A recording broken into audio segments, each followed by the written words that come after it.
Елена Трошкевич. Словы Ганны Рубацкой. «Люблю тебя, моя родима».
Виктор Сибирский. Слова Владимира Викторова. «Плоды манго». Thank you.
Какая из песен, которую вы исполняли, вам больше нравится?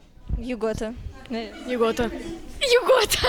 Всем нравится Югота. Какая из песен, которую вы исполняли, вам больше нравится? Югота Jenny Hit. То же самое. Тоже. Всем нравится. Дан Шварц Эскот. Слова Джо Чьяра. You gotta generate head.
Что для вас хор клавиши? Семья. Вторая. Семья. Коллектив. Любимый. Семья. Это друзья, которые всегда помогут. Следующий вопрос. Волнуетесь ли вы на концертах? Нет. Совсем нет. Мы выступаем целым хором, поэтому не так страшно. Четвертый вопрос. Волнуетесь ли вы на концертах, на сцене? Нет. Немного. Иногда, но так как нас много, я не боюсь. Ваши прогнозы о выступлении хора клавиши на конкурсе. Какое место мы можем занять? Мне кажется, если мы постараемся и у нас все получится, тогда все получится, мы будем первое место. Должны занять первое место, потому что мы много готовились. Главное не накаркать. Первое место, мы самые лучшие. Спасибо. Ваши прогнозы о выступлении хора клавиши на конкурсе. Какое место мы можем занять? Первое. Ой, не знаю, как выступим. Будем верить в себя, и все получится. Спасибо. Это было...